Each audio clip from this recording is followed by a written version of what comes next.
What is going on, everyone? Welcome to another fantastic Tuesday here on the Exploding Dice channel. My name is Askren. I am your host, and not your dungeon master today, because we are not playing D&D, but usually, welcome to Fuzzy Dice, your dungeon master show here on the Exploding Dice channel. We have a good show, a great show even, lined up for you guys. But before we do that, let's settle out of the dulcet tones of Optimus Rhyme and back into our music here right now, which is very dark. I don't know why. I should probably change that to something else. But before we dive into it, first of all, I want to say hello and what's up to my guest sitting on. Always get it wrong. On that side of me is Wax Steven. How's it going, man? Hold on. You were muted there for a second. You didn't know it though. Muted now? You're all good now. I'm good. So good. What's up, man? How you doing? I am doing fantastic, as you know, because we have been sitting here while I fail at tech. For those of you who don't know, my computer crashed as I was setting this up. So, but we're doing all good now, and happy to have you here. Got a lot of stuff to talk about. But before we get to that, I just got a couple of real quick announcements for you guys. Let me know how in chat how the music is going, because as always, I never know exactly how loud it is in my headphones, because it's soundboard weirdness. But announcements first and foremost. I made a couple of tweets about it, and I mentioned it on the last couple shows. But we have officially announced what we are going to be doing for the International Tabletop Day, which is April 29th. That is the big event that's sort of sponsored by Geek and Sundry. But we are going to be doing something with our team, the Tabletop Gaming Network. It's going to be myself and my cast here. It's going to be Saving Throw Show, it's going to be Twist Gaming, and it's going to be Late Night Tabletop, and some various other people throughout. We're going to be doing a big 12-hour marathon that is going to span each of those streams. So each stream is taking a different leg of that marathon, and we've got a big overarching story that's actually going to connect between all four shows. And the best part about all of it is every single bit of cash that comes in is going straight to Extra Life for Kids. It's going to be a big charity event. So, I hear rumor on the grapevine, actually I just heard confirmation from it, that the whole thing is going to get the Twitch front page treatment. So it's going to be a lot of fun. I hope you guys come out to support it. I hope you guys check out all of the awesome streams that are going on there, and then you can come back when you're real tired at 8 p.m. Pacific time and watch us wrap up the whole stream. But save all your money for then, because we want to be the ones who raise the highest donation total. So that is International Tabletop Day. I will probably post a link to that, to all of that good stuff on Twitter, and obviously it's in the Discord. If you haven't already joined, you can get all of the information there. So that's what our team is going to be doing. The other major announcement is, since April is coming to an end, the Tabletop Day marking the end of the month, that means that our April giveaway is coming to an end. We run a really big, kind of crazy cool giveaway here every month. This month it is a big old Yawning Portal package. It's got your basic copy of the Yawning Portal. It's got a player's handbook in there. It's got a Wormwood Gaming dice vault. It's got some dice, and it's got some other goodies that I just decided to throw in because Wizards sent me way too much stuff. So that is going to be going out to one lucky winner at the end of the month. If you have not already entered, the link is there. Dice Lulu has it for you in chat. You can hit it. It's just bit.ly/yawningportal. And if you're already following on Twitter and you're already following on Twitch, well, then you have like 2 free entries. So go claim those and you might win. Speaking of, if you guys haven't already, please hit that retweet link right there. Dice Lulu's got it for you. Tell all your friends that you're hanging out and getting seasick here with us. Are we good? Is the boat stable? So. All right. I think so. Turbulence. So that's all the announcements. I don't wanna ramble on forever. That's all the announcements we got. So let's talk about who we're really here for, because we are really here for you, Chris. What's up, man? What's going on? How you doing?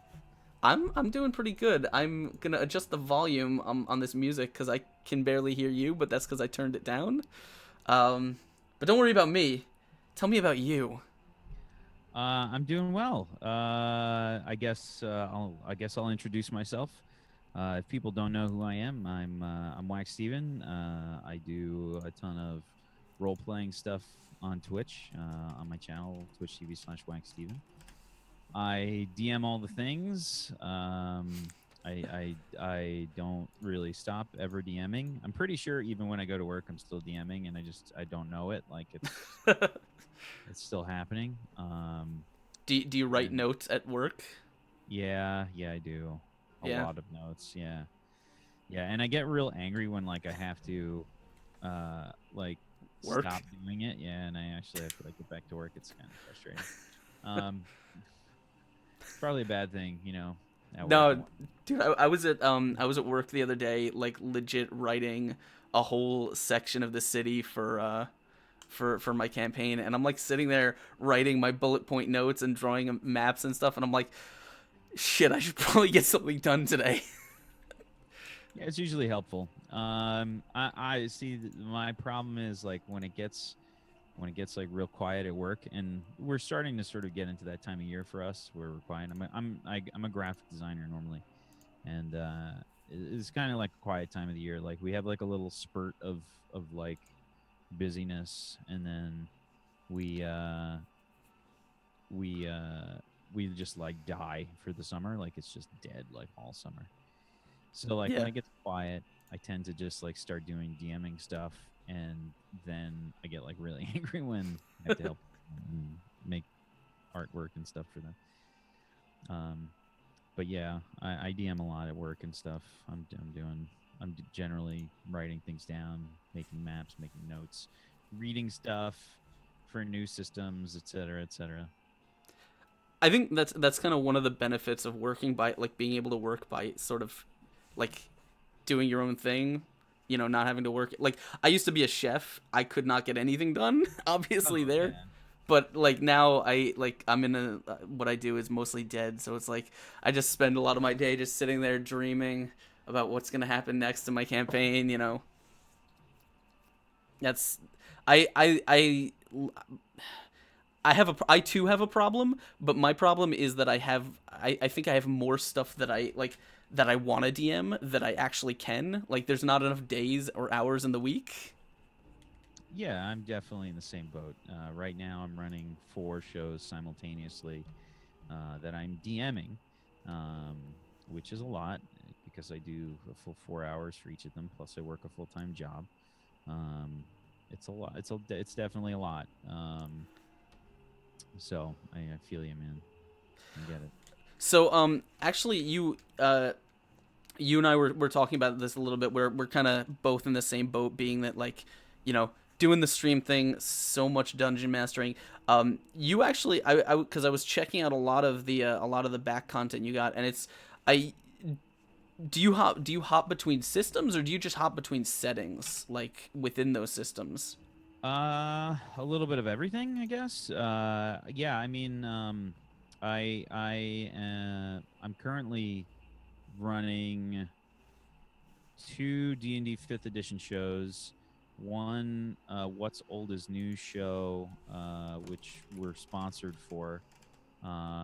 And I do another show that I just started for Apocalypse World. So a little bit of everything. I get a little bit of everything. I mean, I don't. I typically like to do homebrew stuff. Mm-hmm. The longest running show that I've had so far, I'm running right now, is Blood and Mist. We just did episode 37 of that, Mm-hmm. and that's the Curse of Strahd module for D&D 5th edition. So that's been pretty long running. How long you been running that? Because I've heard very varying lengths on how fast people get through Strahd. Some DMs, I mean, I think that's just par for the course when it comes to published adventures. Some DMs like race through them, and some Yeah, DMs just kind of take their time. you know, I'm of the opinion that the journey is the substance, not there's no like, you know what I mean? Like there's Yeah, no I always hate rushing through campaigns because it's like, why are you playing them? Why yeah. why? Why?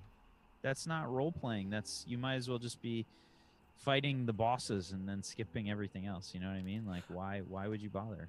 Well, that actually brings up an interesting point because I mean I don't know how much about me as a human being, like how far into my soul you've looked, but I I talked about this with a couple of people. I was actually got into a conversation with Jay about it because he and I see very very differently on this. I'm much more of a module DM than I am a homebrew DM, and that stems largely from the fact that when I started DMing and even up until now, I consider myself a really crappy writer, but I am a semi decent editor, I think.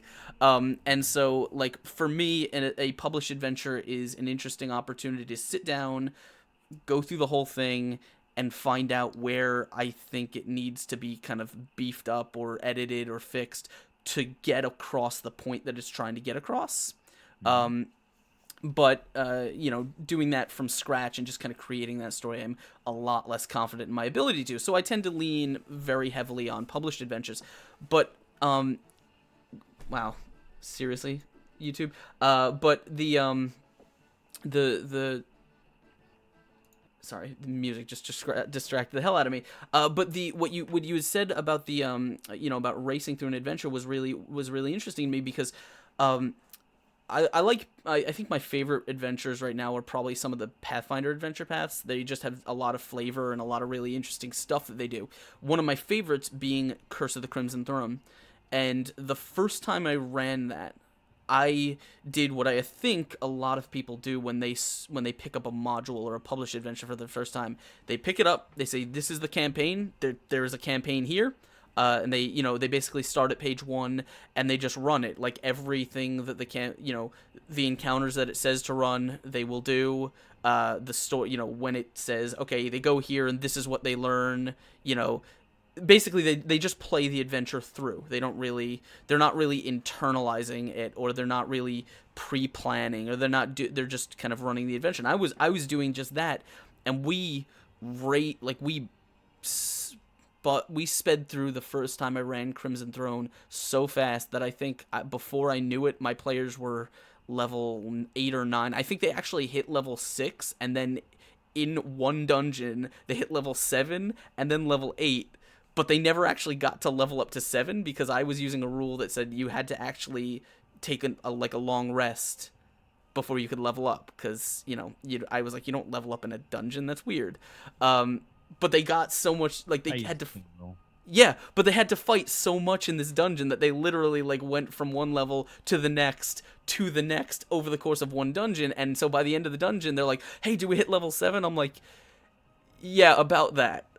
um and that was kind of about the time that I stopped using experience, really. But it was also about the time that I kind of started reevaluating how I run published adventures, and it's very very different now. So, for example, my second run through of Curse of the Crimson Throne, I'm playing in my home game where we're at session 87, I think, and they're about to hit level 8, I think.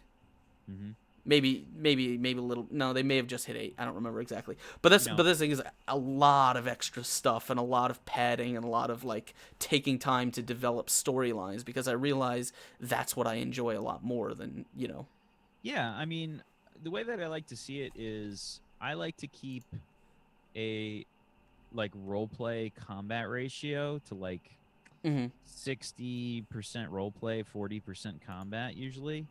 Um, because I think that for me, um, role playing tends to just be more fun for me. Mhm. Um, you know, you can do a lot with it depending on the system. And some systems, I guess, sort of make combat a little bit more interesting. Some I think are a little bit less interesting, and you don't want to get sort of stuck in the combat grind because it can become a grind. You know, Yeah. like it's like, oh god, there's another thing. Like, you know, like did you play like the Final Fantasy games Yeah. growing up? Oh Okay. god, trying to get through the later levels with the Yeah, yeah, random and it's battles like, and come stuff. on, you know, like I've just had this. This is number 10 on the random battle. I just want to go talk to that one person. It's right there. I can see the person. Yeah. Like, I don't want to get into that kind of feeling. You know, I want to personally explore the aspects of the world and the dungeon. I want players to go investigate things. So I think for me, one thing that's helped with that is a lot of times I stop talking. And I know it sounds kind of simplistic and a little stupid, Hmm. but it's as simple as that. Like sometimes you just need to stop talking, and then they kind of like look at you like they expect, you know, your players expect you to sort of like lead them through and like,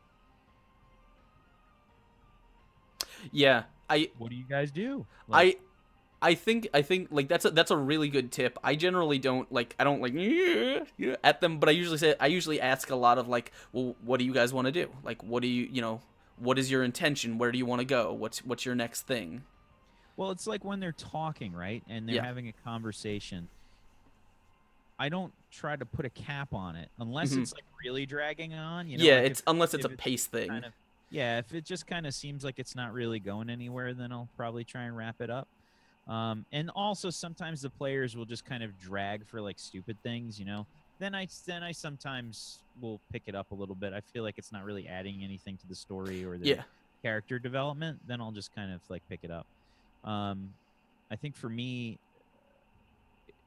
I have sometimes like I have a hard time just kind of differentiating those time periods where it's like, okay, is this adding something to the story, or even like taking a step back and just trying to view it from a different perspective and say, you know, is this adding something to the story? Is it just straight up filler?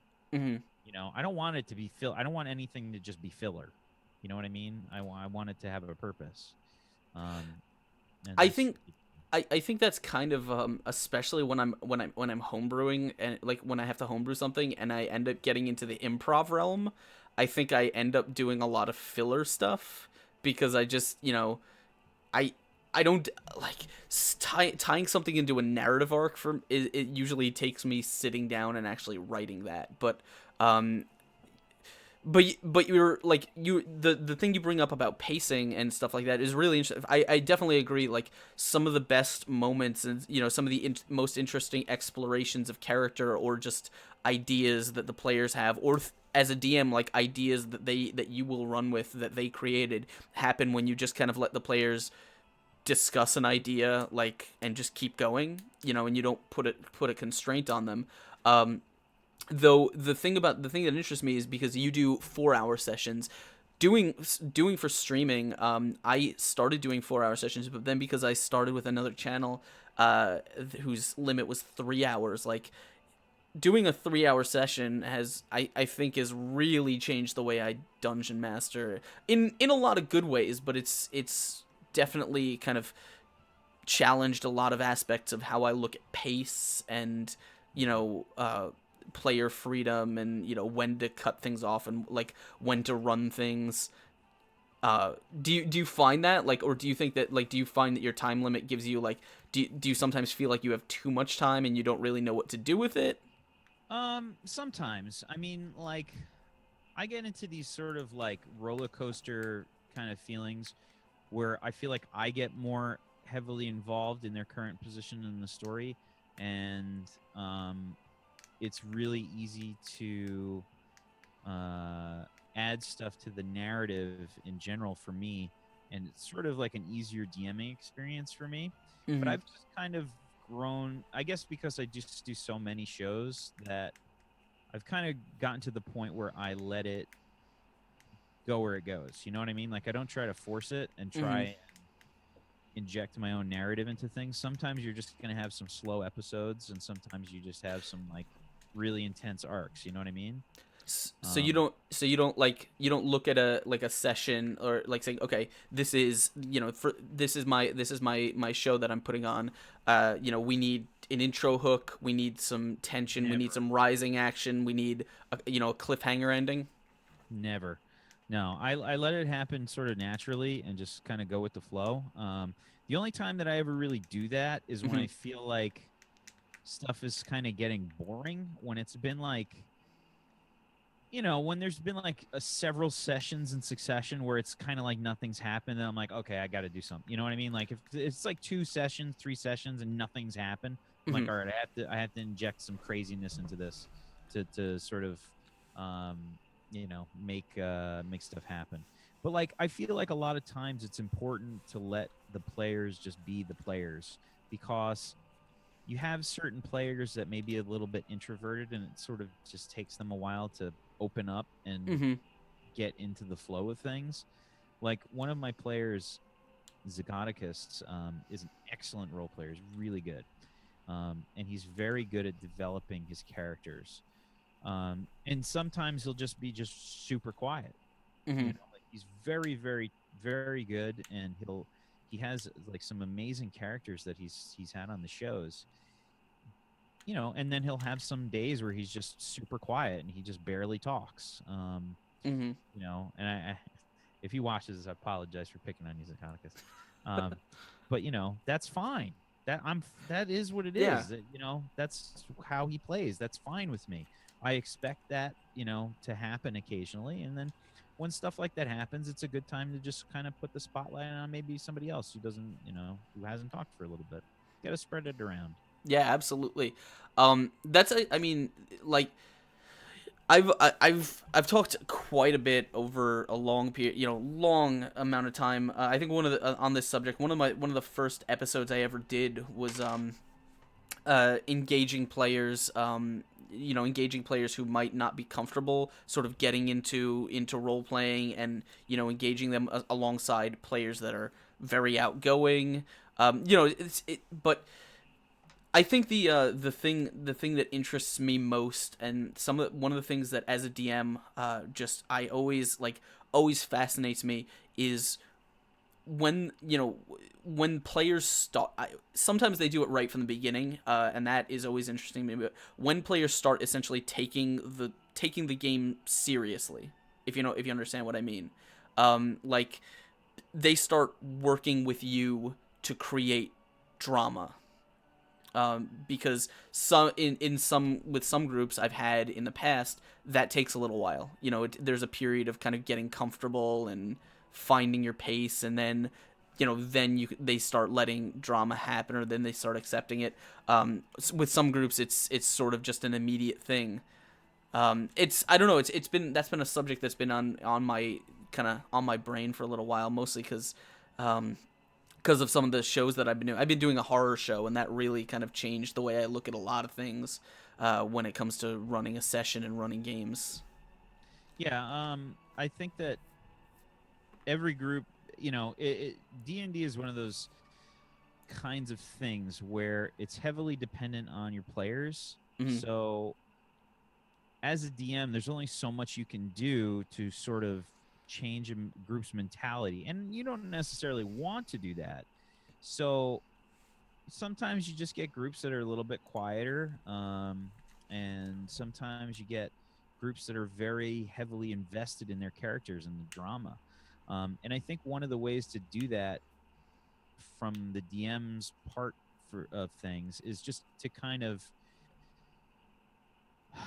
take their backstories into account, or take Hmm. some aspect of their character and make it central to the story, make it important, and tie it into things. Don't ignore the stuff that they tell you about their character. Don't ignore their backstory. Write down stuff that you want to screw with them for, or screw with them, Yeah. in regards to their backstory. Like somebody mentions an important family artifact. Okay, well they just lost it. Like what? You know what I mean? Make them invested. Make them show some emotion. Make them experience that. Yeah, there's the I that's I mean that's an interesting, like, it take the only thing that the only I guess addendum I have is dealing with like I always try, and I suggest every DM try and make their players' backstories kind of a central if not like the central pivoting factor of the world, certainly something that they will engage with along the way. Um, working out. I think working out backstory stuff is sort of an essential part of every character arc because that's kind of why you write it. Like if it's not something that you plan on bringing up in the campaign, then there's really no point in writing it in the backstory, right? Right. Why is it Um, there? but the thing about that that's interesting to me, and I've had this once or twice, is I've seen some players that like they write stuff in their backstory because they want to engage with it, even though it's stuff that probably won't happen like right now, at level 1 or whatever, and then they're basically just their game is them sitting around and waiting for that to happen. It's like when you write, okay, a dragon killed my parents, and now your campaign is just you waiting around so you can kill that dragon, right? Yeah, I mean, there's other ways you could sort of, there's little tricks and things that you could do to sort of lead up to it. For foreshadowing and whatnot, maybe not have it be a dragon, maybe have it be minions, or you know what I mean. Like dragons are smart. Yeah, there's a lot of different things you could do as a DM to sort of maybe not include the end of the arc, but just kind of throw in some hints and some interesting tidbits about it. There's a lot of things you could do. I mean, the way that I see things is tell your story as the DM because you Mm-hmm. have a story that you're trying to tell. Um, but don't forget about the player's story. You need to integrate that into it too. It Mm-hmm. should be a cooperative experience. It's not just you telling a story. Because if it was, why don't you just write a book or something? You know what I mean? Yeah, absolutely. And Quintus says, he says obviously DMs, when you have to kind of like sometimes players need to be a little bit reined in on their backstory. When a player comes in with a level 1 character talking about how they killed a vampire and fled from a town full of witches, it's like, all right, maybe not at level 1. Like maybe tone it down just a bit. Actually, there's something I read, and I think it might be interesting to discuss. I don't know if you saw it. There was an article on, I think James Introcaso wrote it, but I don't remember I'm sorry, exactly. who? James Introcaso, he runs the Have Spellbook Will Travel blog podcast. He's Okay. another friend. He wrote either him or someone else wrote a blog that was basically suggesting that DMs consider doing their session 0, the backstory building with their players, all that stuff, in the middle of the campaign rather than at the beginning. Um. Wow. I guess I don't know how to feel about that. I I would say I'm a bit conflicted on that because the whole point of doing episode 0 in the beginning Mm-hmm. is so that you can learn a little bit about the characters. Mm-hmm. It doesn't hurt to have a little divergence from the main story, though, and maybe have, you know, a backstory pushing episode. Do you know what I mean? Like, Well, you can. I don't think the point is to have like a session dedicated to exploring the backstory in game, but it's more like, from what I understood about the article, it was more like, the session 0 is essentially when you tell who your character is, right, with relation to the world. But before the campaign starts, before they actually do anything in that world, they don't like they may not have the touchstones to kind of build that, to do that backstory. So if you play with them for a couple sessions, right, you do some stuff in game, and then you sit down and say, okay, now you get the gist of how the world works, the people in it, the movements, the general broad strokes. Now let's talk about what you want to do within this. right. And I guess I sort of understand that opinion. It's a chicken and egg scenario, right? Yeah, Like, I guess, no, that is true. so I mean, you could sort of argue either point. I feel like the reason that I would say that I probably prefer to do stuff in the beginning is because I don't flesh out my world completely before Mm-hmm. before the game starts. I hate doing that. And I have learned that that is a bad plan for me. If that works for you Mm-hmm. or whoever as a DM, if you just like making the whole world and just here it is, then that's awesome. Go for it. Um, I can't do that Yeah. because Neither I've can I. run too many problems in the past. Um, my opinion is to always start small and then build on it because there are so many things that can change. There's so many like issues that you can run into. I can't even nail any specific one down. It's just kind of a feeling that I've developed over doing so many shows and so many sessions. I've only been DMing for 4 years now, a little bit over 4 years, and I've done oh god, I've done so many sessions in that time. So I've compressed a ridiculous amount of experience into a short period of time. Um, I mean, I want to say that I probably have done 10 shows in that time. So that's like a lot of different campaigns, a lot of different Mm-hmm. sessions, about 4 hour sessions every time. So the only thing that I would say in regards to that is, I'm more for doing it in the beginning because I feel like the players help build the world. And even if they are overreaching with their characters and, what they were planning on doing and the craziness, that's okay. Like Mm-hmm. I'm okay with that. It doesn't really bother me too much because I don't know, like I feel like it can always have some kind of hook to connect the dots.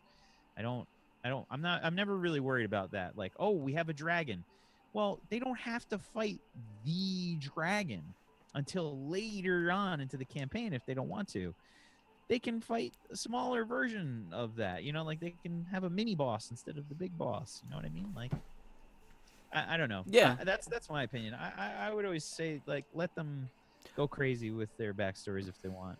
The thing that you brought up about the about writing the world, which is interesting to me, mostly because, like I said before Rising Moon, I didn't really do a lot of homebrewing. My last homebrewing attempt was way back in fourth edition, and I was horrible at it, and that's why I stopped. And mostly because I just didn't really. I tried to do that sort of start small and work out thing, but when as I was kind of essentially I was painting the road as the players were walking on it, and I realized that I had no way to sort of tie it together into any sort of coherent narrative because I was just trying to keep up with them rather than keep that like paint what felt like it should already have been there. Yeah, I mean, you got to build like a little bit past, expectation to stay ahead of things. You have to have like the next, 5 or 6 moves kind of planned out Yeah. before you can, really keep going.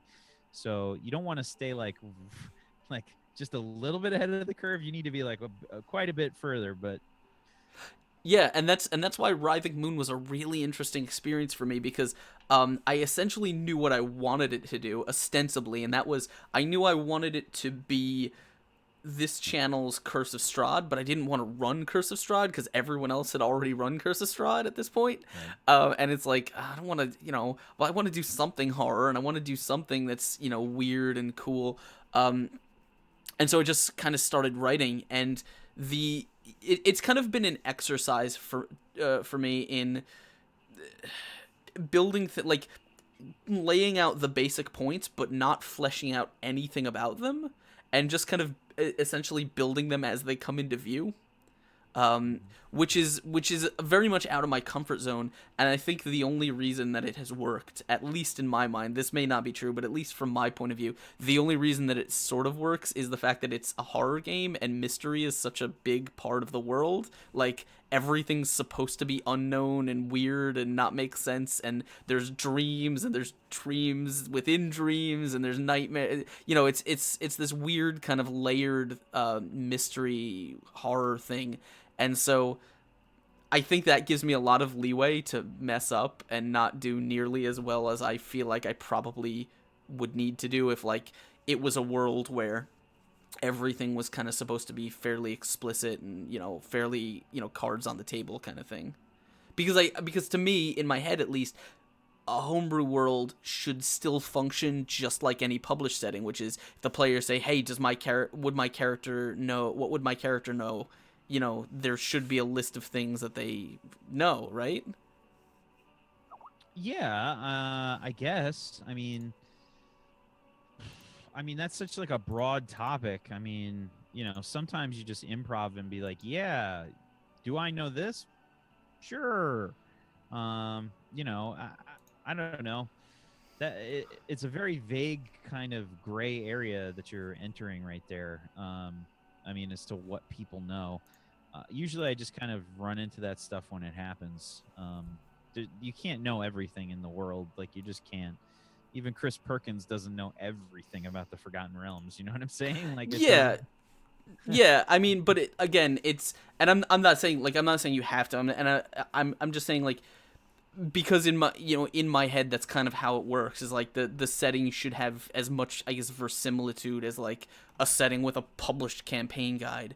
It's probably I know that that's not how it works, but that's sort of one of the neuroses that always kept me from homebrewing, is because it's like if a player says, well, what about, what do I know about this place, and I'm like, I haven't written anything about that place.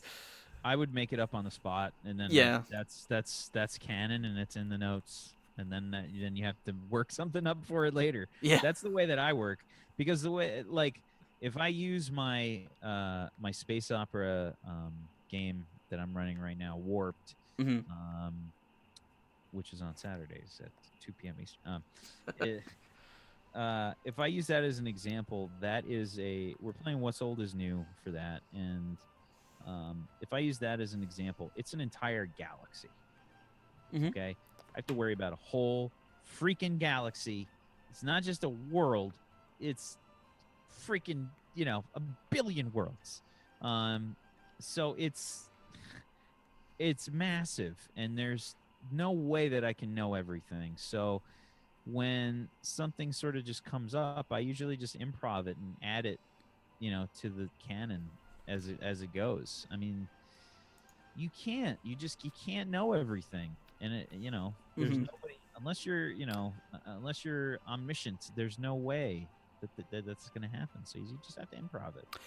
I'm that actually the topic of I mean, I think you and I improv in much the same way, which is sort of just scramble and throw something out there and then like go back and fix it later on. Because it's like, oh shit, did I really say that? Okay, like I guess that's how I have to make it work now. But the what you were saying about the galaxy, like when you said you have to, like, with this system, you kind of have to in your mind essentially build the workings of a space-faring galaxy, with planets and systems and factions and all this stuff going through it.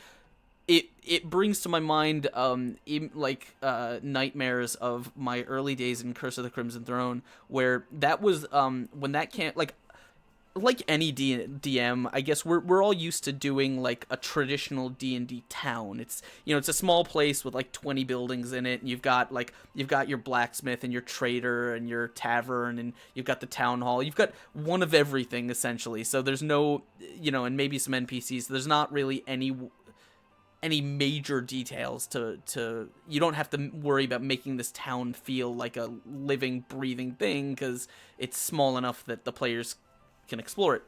But when I picked up Curse of the Crimson Throne, basically what it does is it gives you, because it's a campaign set entirely within one city, an urban metropolis called Corvosa. And they give you this city, and they don't really say anything about it. Like, well, they do. I mean, they give you the whole city guide, but they don't really say anything about running the city. And one of the first things I realized is there's a there's a lot of work that goes into making a city or something with a lot of things in it feel like it has that many things in it. Even if the players are never going to see every shop and every tavern and every, talk to every NPC, somehow you still need to get across the feel, the idea in their heads that there are those things, even though they're not essentially on screen. Um, Yeah. And that was a weird generalize. challenge. Yeah, Like I'd never experienced that before. yeah. You have to generalize a bit. I ran an offline campaign for some of my viewers for a while, Hmm. um, and I just ended up not having enough time to continue it. Um, but we ran a Waterdeep urban campaign.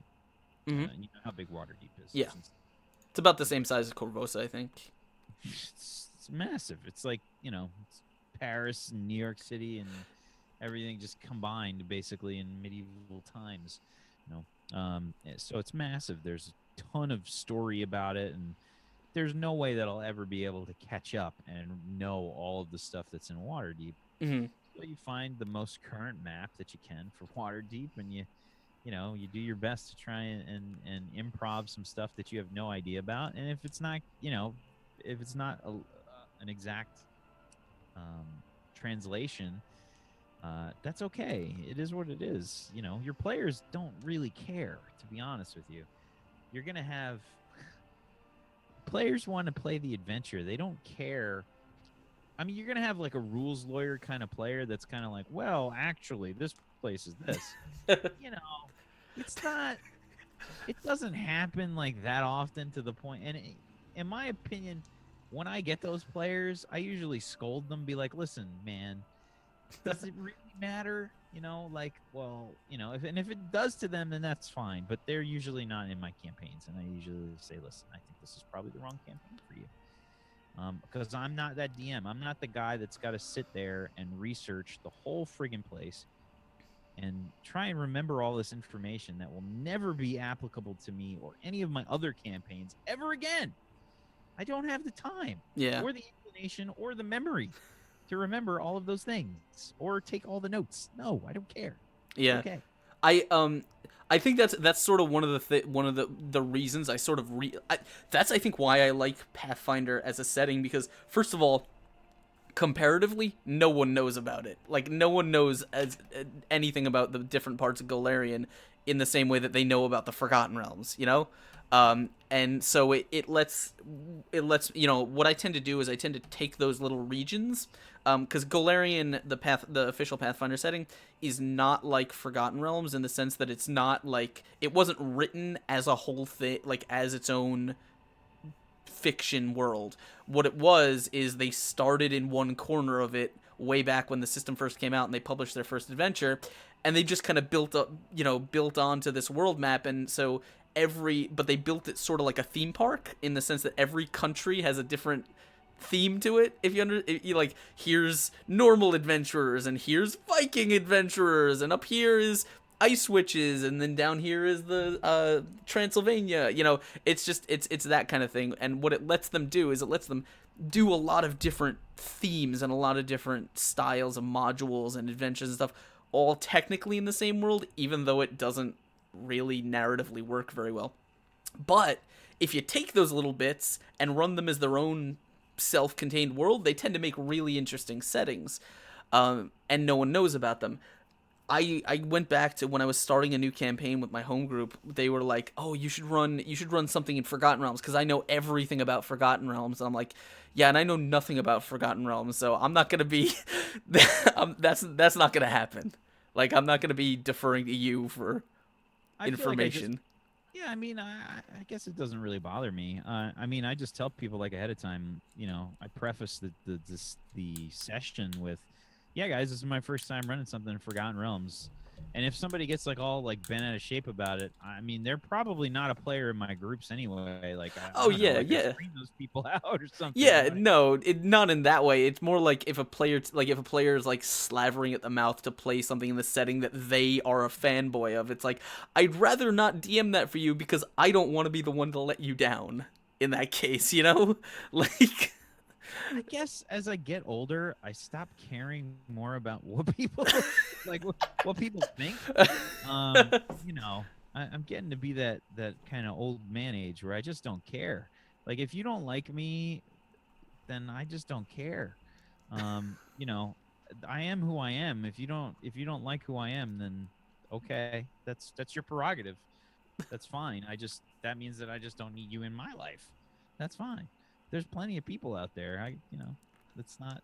Yeah, I gotta agree with you, Quintus. I find it distasteful if players try to interject their knowledge without getting relevant details from me as well.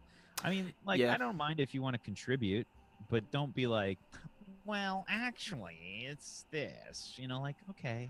Yeah, if you're running a campaign and they say, so can we go to this town and fight this ghost that totally lives there, and I know he lives there because it was written in this book, and it's like, nah, like there's no ghost. Sorry, like, cause I don't know. That's always that's again that's one of the reasons that like I don't really. I guess as a DM, I don't really play requests. I guess that's the way to describe it, is because like, and I had this. I If guess you it's want to do that, just run your own story yeah. because it sounds like that's what you want to do. I mean, if you want to go to that town with that ghost, I will let like, you DM a one shot where we do that. yeah, Let's go do for it. it. You Just know? just run a one shot.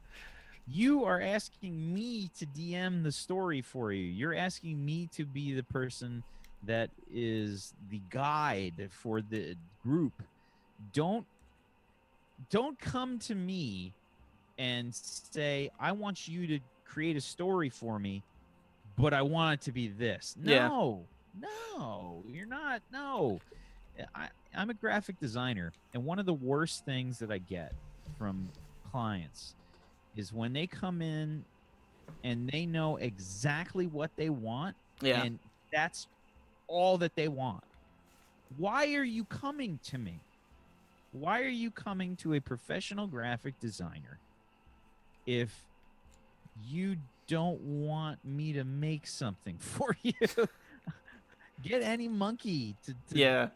Why are get your kid that knows computers really well to make it for you? I don't why don't use my years of experience in art school to create this design for you if you're not going to let me create this design for you. Same thing with DMing. Okay? You know that I can DM. I've done a million shows. I've spent a million Yeah. hours doing this. Like, you know that I can DM. There's a reason you came to me. So let me DM. Don't like guide the thing for me. But the way the graphic design thing like rings so true because I have a degree in graphic design and illustration that I don't use, and that's primarily one of the reasons. Fuck freelancing. Fuck all that stuff. I don't deal like. And actually that reminds me, we talked about it last week when I had Mike Merles here. One of the people, one of the questions someone brought up was about DMing, for essentially paid DMing. Having someone pay you to run a campaign for them, and what you just said about you know someone asking you to run the story that is in their head is pretty much the primary reason that I would probably never take money to DM privately, you know? So here's the thing. So my show Warped is sponsored. Mm-hmm.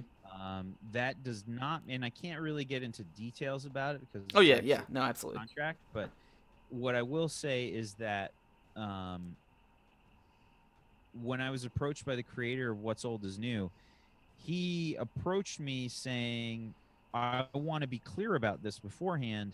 You do your show. I just want to pay you for doing your show because I like it. And Yeah, I think it's a good representation of the system. That's what I want you to do. I'm not getting paid to tell this story. It's just, yeah, yeah, and I don't think I would ever do that yeah, myself. and that was before I started streaming. It was just becoming a question because I started on Roll20 before I started streaming, and there was just becoming a thing that people were talking about, like paying someone to run a campaign for them. And as much as that is, you hope that that's the agreement. Like it always hung in my head, like it still feels to me like a client relationship where they can say like, no, this isn't the way I want it, do it over, you know? And it's like Mhm. I don't want that to be the relationship at my table. I would be happy to to showcase a system or something like that, or or even run a module like a published adventure, as long as the person didn't mind me doing it my via my lens, because a DM is not they're not a copy machine. They're not a Yeah. like they're not a recording where you press a button and they play exactly what you like. Every DM has their own lens, has their own the way that they filter things through, the way that they present things. And if you give hopefully if you give the same content to 5 different DMs, you're going to get 5 completely different takes on it. And that they're all valuable. I think they're all interesting. Yeah, they're all valid. Absolutely. I'm sure, my Curse of Strahd campaign has been very different to, the Waffle Crew Yeah, Chris Perkins experience for many, many people. I took mine down the route of more of a sort of very bleak and very much a horror story kind of setting, and there was madness rolls and stuff like that. Whereas I think there's people that run a much more lighthearted one and such, similar to the way that Chris runs his Waffle Crew setting. Um, and I think that's good. I think that's important. You know, nobody should be stifled as a DM. yeah, Otherwise, why bother? If you want to pay a DM to run sessions for you, that's great, but you don't get to dictate the story. yeah. Yeah, I mean, but I think that that's sort of like anything else. Is like if you go to a movie, you're not paying for the outcome you want. You're paying to be entertained by someone else for an hour or two. Right. Um, but actually, you were talking about it. That's I'm probably gonna have to delve back into into the Curse of Strahd show just to see if there's any horror tips that I can pick up, because I am always scrounging for new ideas about how to do horror more interesting and better and stuff for my game. I've been studying recently. I've been studying a lot of video games and stuff that I think do it really well. And just trying to pick up tips wherever I can, because I love it. I love horror in role playing games so much. It's just such a strange thing to create that requires such specific It's ingredients. I hard. think. It's very hard. Yeah. But I love it. I love the process, and I'm definitely gonna go back and delve in, because anyone that does it well is someone that I want to steal liberally from. Horror is definitely very hard, and I feel like as time has gone on for the Curse of Strahd group, it's gotten a little bit more lighthearted. But I did successfully make 2 players cry with genuine emotion. That was a nice little milestone for me. I was happy about that. One of the characters died uh, a while ago now. It's been a while.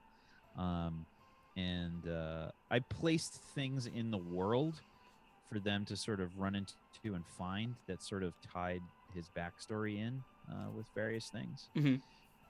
Because his character was ancient, like really old. He was a very ancient elf, like an elf that was actually showing his age, right? Hmm. I think we said he was 900, something crazy.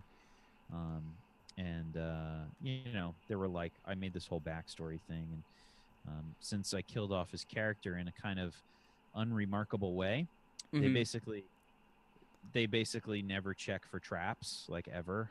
And they were chasing a mage through a house, and he went back to his room, which had a ward spell on the door. Kaboom! So they took a big hit.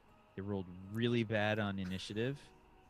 He got a surprise round, so it was like trap, boom, big damage, and they were all around the door when they opened it, which was hilarious. Uh, and he got a surprise round because he was waiting for them, and then they rolled really shit on initiative, so they got like one like quick little heal in to try and mitigate some of the damage, but he had like three. They basically got hit by 3 big spells. Yeah. and it was just the sorcerer just evaporated basically. Yeah. So I killed him in sort of an unspectacular fashion. So I was like, all right, I gotta offset that somehow. And like, so I gave him like a really proper send off. I did like this whole flashback thing, and I did uh, a lot of stuff to tie in where they currently were and Curse of Strahd and all that stuff. So I think it's important to do that kind of thing every now and again. Yeah. I mean, that's actually an interesting topic, mostly because we're not playing D&D Fifth Edition. We're playing Open Legend for our horror campaign, which is a slightly different I'm sorry, you're playing what? Open Legend. Open Legend? Yeah, it's a system that is made by it was made by my friend. It was kickstarted recently for their source book. It's surprisingly a really solid D20 like D&D alternative. It's a basic D20 system except with but it doesn't use character classes. Characters are sort of defined by the Actions. the point. Well, mostly the points they spend in certain attributes.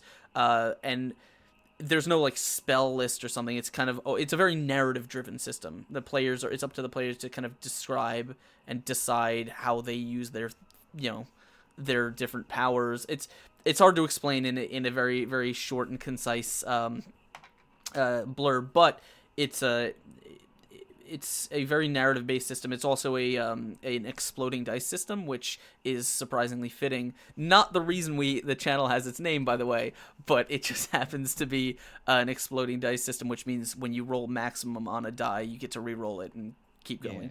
Yeah.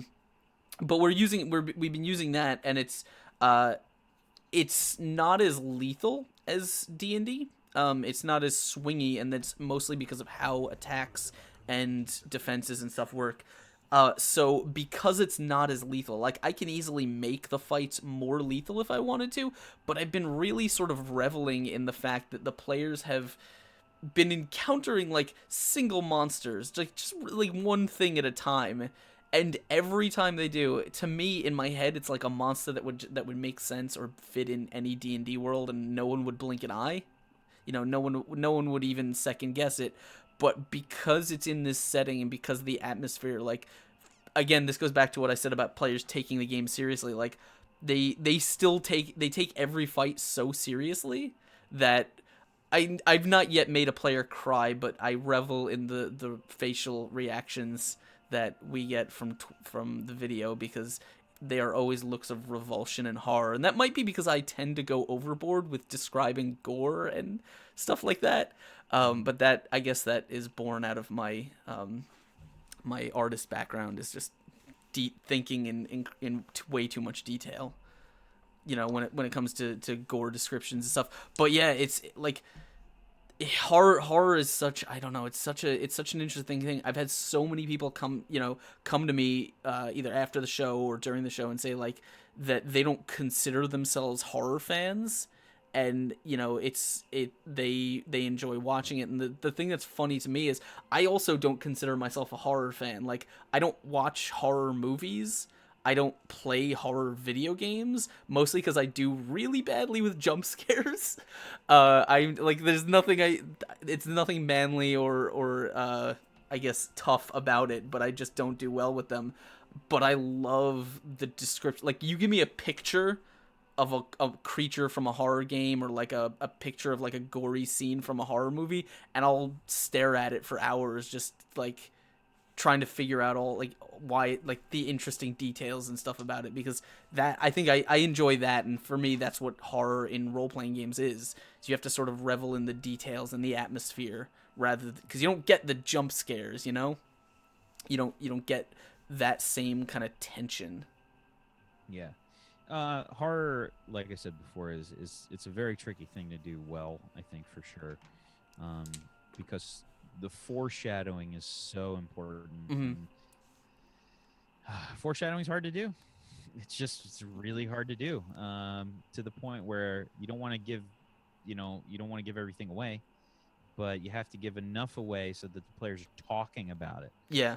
Like what interesting part of things can you sort of reveal without them being like, oh, it's definitely this, you know what I mean? Like, Yeah. and The- then you hear it and you're like, nope, it's not that. No, you have to no. you have to pretend they haven't figured it Yeah. out like months ago. Like, Yeah. yeah, it's like, oh God. So, you have to be intentionally vague. And they have that sort of mechanic with Madame Ava and Cruiser Strahd because, certain elements of the story are random. Yeah. Madame Ava is sort of like the vehicle for delivering this information to the players in a super vague and unhelpful way so that they will talk about it throughout the entire thing, look at their notes. But she said this. Well, it could be this. Yeah. My characters just went to the complete wrong place for this thing, convinced that it was the right location. And they went through the whole place. It took several episodes, and they just didn't find the thing that they Yeah. were looking for. Yeah, I think Like, it can't just be here. It can't just be in this. yeah, no, you don't just you don't just that's that like so here's the thing is though I am sort of in both camps. Like there are some times where if I feel like a quest is just going miserably and no one's having fun, like I might just put the thing at the end of that thing. But if they're clearly having a good time and I think the reveal that what they were looking for is not there will be a good moment in for that Right. session or a good cliffhanger or something, like then I'll absolutely do it. Well, I like to It's like when I screw them over, I like to give them an offset. I'd like to try and like, okay, I made you, I smashed you guys. Like, I get it.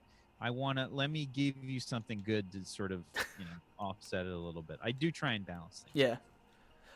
You were talking about the being vague and sort of players figuring out. Writhing Moon has been really interesting in that sense because there was a story, I don't remember where I read it, but I read it a long time ago, and someone was recounting a horror game that they played. They played this game where they were space explorers on Mars, and they basically just went into this giant cavern, and weird shit started happening because they were underground in a place where like they can't take off their spacesuit or they'll die, and there's no light, and it's things were just happening that none of them could explain, like lots and lots of things like that they couldn't explain, and then it was a really good story.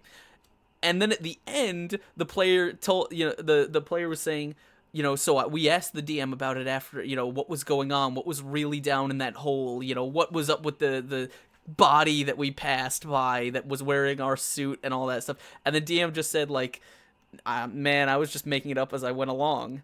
And when I read that, to me at the time, that was like the biggest letdown of the whole story because it was this fantastic story about what seemed like a really creepy and great horror game, and then the DM says, "Yeah, there was no true answer. Like I was just making it up." And to me, that seemed like it was such a cop out. Like it cheapened the whole experience.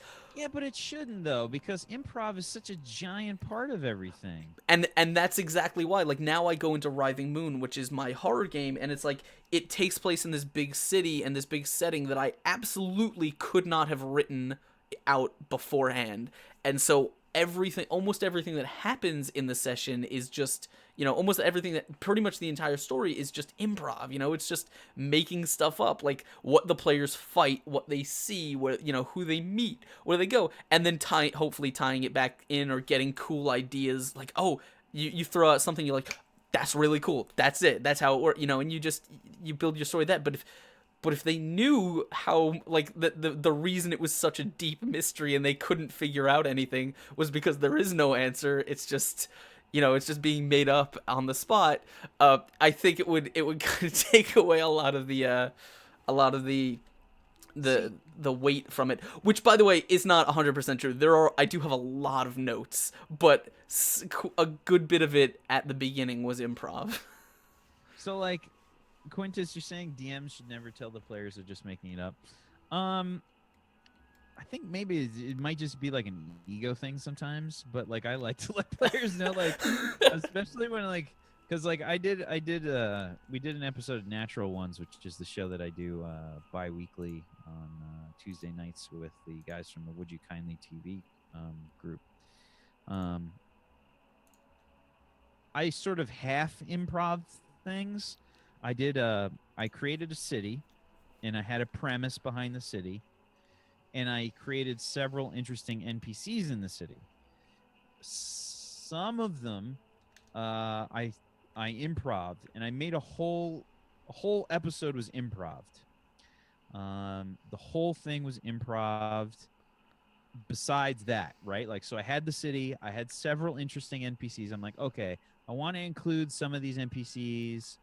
Um, if they run into them, that'll be great. But I don't have a plan. I had no plan. Yeah. And it was one of the best episodes we did. And they're like, that was great. That was amazing. Like that was so cool. And I was like, yeah, I improved it. They're like, what? I'm like, what? Are See, you kidding me? I'm like, no, I improved it.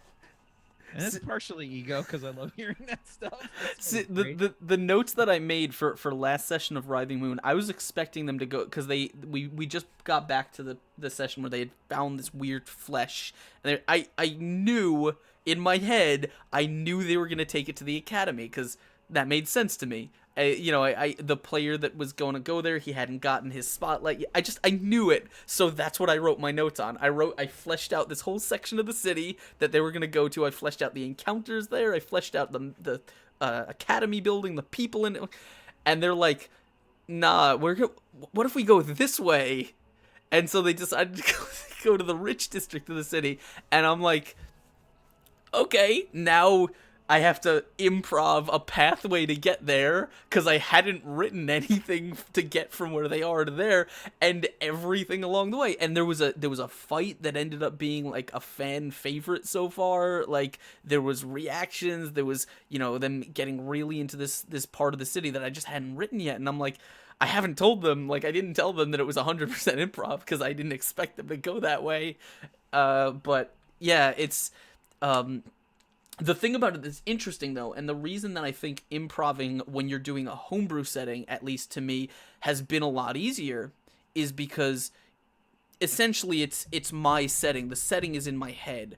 I may not have written down the details, I may not have thought out the specifics, but I know enough of the moving parts that I can kind of make up how something should work, which I may not feel as confident doing with a published setting or a published adventure. Right. That's always the problem that you're going to run into, right? Like, again, there's no way that everybody can just know all of the stuff in like, I can't just pick up, read Curse of Strahd cover to cover, remember every single encounter, remember every single thing that's taking place. And I don't also want to be the guy that's reading as it's happening, right? You know Yeah. what I mean? Like, I don't want to sit there and I have to study up a chapter or so ahead of where the players are and like refresh. Like, I'll go through the book and sort of skim through it so I have the general idea of like where stuff is. Mm-hmm. But the thing with the sessions for this is they can go anywhere they want inside of Barovia at any time. So the only thing that I can really do is guess, and like I'll read up a little bit on each Yeah. of the chapters.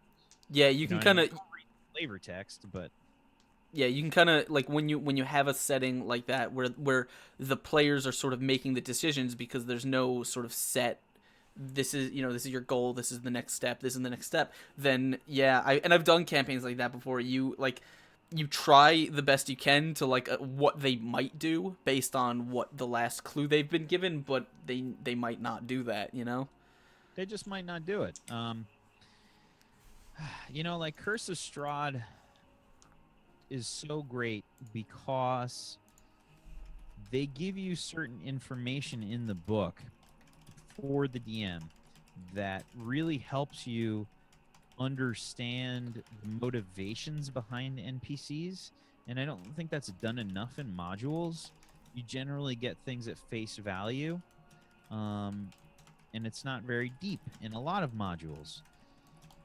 I think it's so important for every major module to have that now. Like, after I played Curse of Strahd, it's Mm-hmm. like I don't know if I can play other modules and not like be super pissed off if they don't have motivations. Hmm. I need to know why the NPC's doing what they're doing, not just that they are doing it. I Hmm. don't like that's, if you know the motivations behind why the NPC Yeah. is doing the things that they're doing, then you can make up your own stuff. You Yeah. know what I mean? Yeah, that's a thing that's been on my mind a little bit the last couple weeks is like, um, it's when you know why a villain wants what he wants, or why a faction is after what they're after, then because inevitably the players are going to throw a wrench in whatever it is they're trying to do, right? So it's up to you to swing it around and make it make sense, and you need to kind of know what they're doing and why, so you can know, okay, well, if their goal is this, then that means the players step in, then this is their logical next step, you know because you should be able to sort of intuit those things, like that should just it should just flow in your head, Yeah. because then that's why I always go back and sort of edit adventures. I usually try and run them at least once, but I try and edit them because a lot of published adventures aren't written with that logic in, and it kind of takes sitting down and plotting out sort of a villain's plan and their how they get on screen and what they do, and you kind of sit there saying like, okay, wait, this doesn't make a lot of sense to me. I can't really follow this, and if I can't follow this, then the players sure as fuck can't follow this, right? Um, I'm always brought back to Rise of the Runelords, the first Pathfinder adventure path. There's a Oh God. there's a villain in the second book. He's the leader of a cult who is actually a good guy. Spoilers. He there. The problem is they don't write him any screen time into the adventure, so he literally just shows up like 3/4 of the way through the adventure as a villain, and the players are supposed to know who he is and like why he's there. But if you're playing the adventure as written, they just kind of go into this cult hideout and he's there and they kill him and they're like, "Who is that guy? Should we know who he is?" Like, and he's supposed to be big and important in the city, and like he's a city judge, like he's an important guy, but they're like, no, they never give him any screen time. And so that's why I sort of have to go back and do that editing, because it's mostly for my own sanity in that sense. Right. Right. Um, so I kind of want to address a question that Shadzar, or a point that Shadzar was talking about. Yeah, Adventures are absolutely. just for a DM that doesn't have time to prepare something or wants to try it. Always, always, you're supposed to make it up on your own as a DM, so you know what you're doing because you aren't in the designer's mind for a pre-written module. Um, yes and no. Um, the whole purpose for me saying that it's important to know what the NPCs are motivated by is specifically for people that don't have time to prepare things, Yeah. because it helps you improv. If you don't have time to prepare things, it ends up being super boring. If you're just following the adventure like word for word and you're just Yeah. reading it in a book, your players don't want to see that. Everybody's going to get bored. Even if you're doing a live game, in person, that's not a show. They want you to actually kind of improv it a little bit and spice things up. If you're just reading the book like this, that's boring. Don't. Yeah, I mean, I sort of, and again, this may come from the fact that having been a module DM for so long, like there are a lot of adventures that I have a great fondness for because the stories and the settings of them are just really really cool, and it's like, uh, you know, I don't know if I agree that it's like, okay, because they were pre-written, like you should never play them. If it's like, nah, they exist and they're cool. Like I like Curse of the Crimson Throne. I love the setting. I love the story that it's trying to tell. And the process of going into that and tweaking it and making it my own, and coming out on the other side with something you know that is unique but kind of keeps this really interesting thing to me, like that's, I mean, but it's the same thing. I guess it's the same thing with a video game or something like that. It's like, every video game has a story. Every video game has it, but you kind of go in and you can do with it what you like. You can challenge yourself as you like. You can kind of choose, do I want to skip this, do I want to cheat, do I whatever, like you kind of make it in your own thing, and you do something that you're going to enjoy. And published adventures are just that. I think they should be a resource for DMs. There's no like no one should ever feel ashamed for using a module. I use them all the time. They make fantastic one shots. They make fantastic story seeds. Uh, you know, just be sure, like Chris said, don't hold the book. Like, don't show up to the session 5 minutes before and say, like, okay, I didn't prep, so I'm just gonna read. Okay, this is the room. There are 3 orcs. Okay, here's 3 orc tokens. Roll initiative. Like, don't do that because Yeah. everyone can tell you're not having fun. Yeah. I mean, listen, it's okay to take a week off. You don't if there's a situation where you're just like, "Oh my god, I got nothing." Like, "Oh my god, like I'm just going to read from this book." Like, no, like if you want to do the module, that's fine, but prep for it. You Yeah, got to read it. You got to know at least a little bit about what's going on and then go into the session. Don't just like show up. I mean, just take the week off. Just say, "Listen, guys, I got too busy this week, and I couldn't study up. I'm not really prepared. Um, I think we got to pass this week." yeah. You're not gonna have a fun time. Like if you're just going through the motions, why bother? Don't. I think some of the most interesting takes on modules have been ones like short one, because I have a lot of modules prepped as one shots for like when a session's not going to happen or I need an emergency stream or something like that. And some of the most interesting sessions I've done are like the same module but different ways with different players, and because when you read through it enough and you kind of run little bits of it enough, you kind of know everything about, like, the NPCs, the basic story beats, this and that, and then you kind of start, it's sort of like playing an instrument. It's like, then once you get the song down, you start having fun with it and you start experimenting and trying new things. Okay, what if I did this differently, or what if the boss fight was different, or what if I cut it short here, or whatever. And I don't consider myself a very good writer, so I'd probably be lost if it weren't for things like that.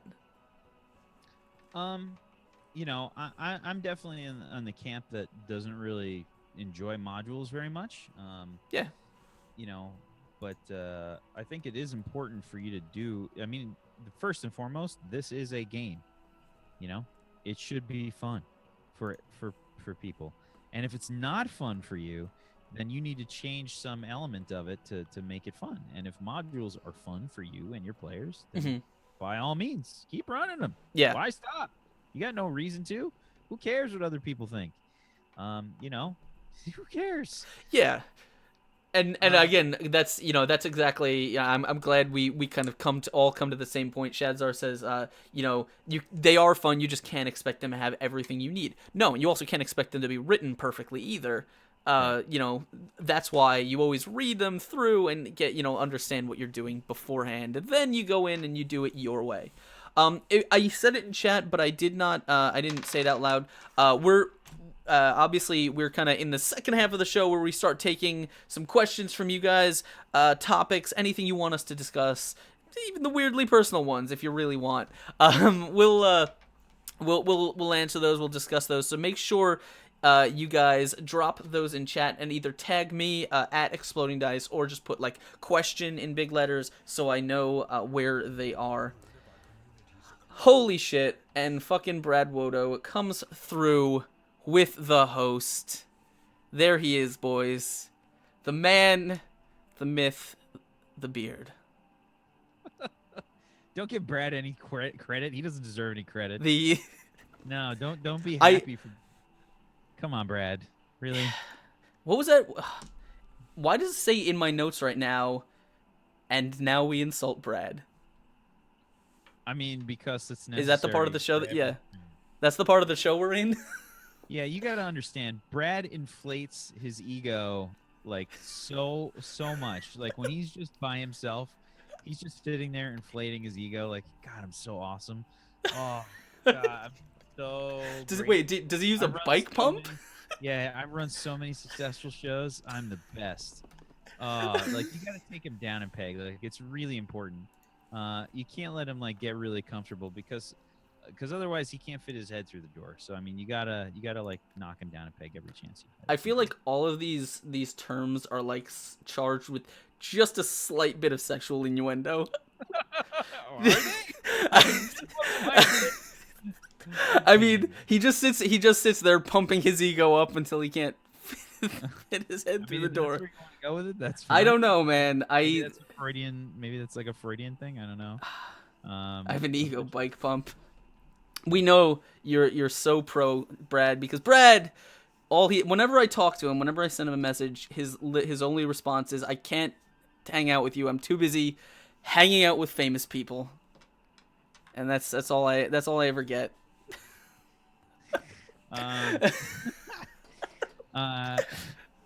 Yeah, Brad's actually a good buddy of mine. He's a good buddy. Believe it or not, like I'm still surprised that happened. I don't know why. You're surprised. I don't even know why he talks to me. Yeah. I mean, I think he does it so like he can feel better Just, about himself. I was gonna say, just to slum it a little bit. Yeah. Oh Lord. No, seriously, fuck Brad. No. So yeah, I guess let's answer some questions. Man. Yeah, absolutely. I saw one before. What is okay? Shadzar says a standard question to streamers: how do you feel as a DM?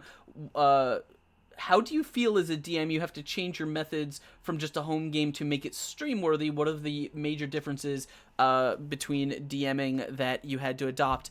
And that's actually interesting. I will let you answer that, but I changed a lot between, and I still run a home game, so my home game is very different than my stream games. So I don't have a home game, so it's hard for me to sort of comment on this question. But I think that I'm a pretty observant guy when it comes to a lot of this stuff. So I've seen a lot of stuff on the internet that's meant to be run like a home game. And I think that there's some fundamental differences between that and shows. First and foremost, the most important thing for shows is that you have an audience, and you have to sort of worry about them. Yeah. That is a concern. You have to make stuff sort of... It's entertainment. Yeah, it's entertainment, and you have to realize that. And you have to have a certain level of production, and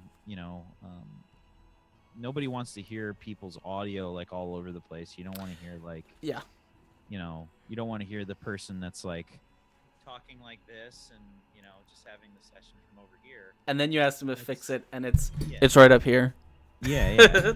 And then they're peaking on their audio, like but that's on auto. Like people are automatically just gonna leave the channel.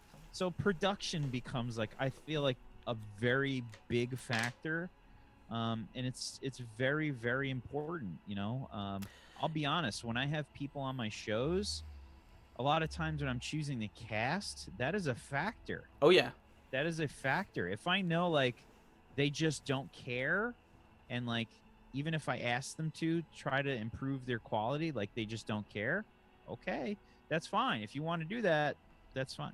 I get it. You don't have the money or time to spend on it. That's fine. But yeah, that's the problem.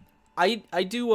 I mean, I've been casting for a couple shows recently, and it's one of the things that I sit down and talk about with everyone when talking about getting them on a new campaign is like I have to explain. I know you may not be. Some people are streamers, that I get a chance to work with, but some of them aren't. Some of them are actors, some of them are voice actors, but they're not really used to being essentially stage performers. And you kind of have to say like, you're not just applying or just volunteering to be in a D&D game. It's we're coming together to create entertainment. We're coming together to do something that is fun for us, but is also hopefully fun for our audience, because that's the goal here.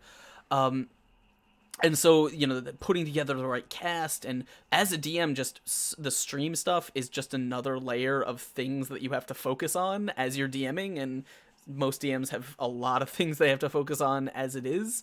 So, that can get weird. For me, however, aside from all that stream production stuff, the biggest change between my home game and here, and the biggest thing that I had to learn how to do is, so for my home game, I don't really care that much how long it runs. I don't care about the pacing of the game, right? I do try to pace it well, but it's like, if someone has to take a break, or if we have to pause to joke around, or if I have to look up something, it's not really a big deal. But on stream, I'm always thinking about the pace, the time, where are we on the clock, how much time is left, am I gonna have time to end on a cliff, what cliffhanger can I end on, where's this gonna go, is this moving along properly, is for the audience. And it's cramming that, and I talked about at the beginning, that sort of, you have your intro hook, the rising action, the conflict, the falling, the whatever, and the cliffhanger.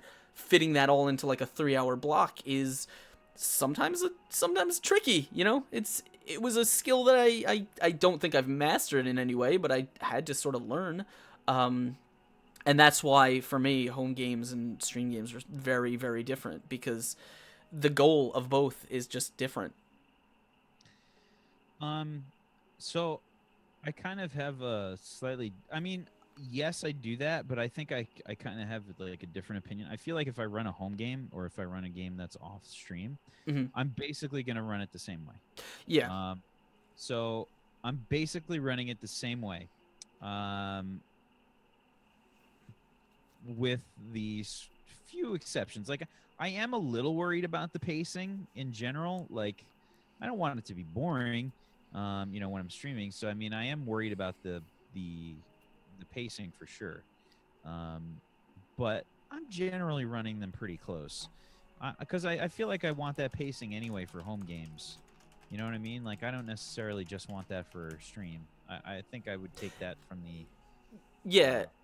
It's, yeah, I realized, as I said, that it probably made me seem like I don't care, or I don't put the effort into my home game. It's more like the group of players that I play with there, and the way that we play is very, very different, and it would not work on stream in any way, because it's a lot more casual and a lot more, you know, I'm a lot less concerned about like hitting those beats in a 3-hour session and keeping the energy like cranking, and all that stuff. Like, I it's a little bit more mellow, and it's a little bit more like a lot of other home games in the same way, because for me, it's what my players like, and for me it's a time to just sort of chill out from the week of streaming, you know.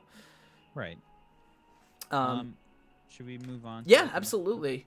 I don't know if I missed one, but nope, I did not. So Poppool says, particularly directed at Whack. I've been watching shows for a bit now. Your voice acting for NPCs is great. How important is it to make this effort as a DM to sort of make it more real? For me, it's super important, but I mean, that's to each his own, right? Like, Mm-hmm. uh, you know, for me, it helps.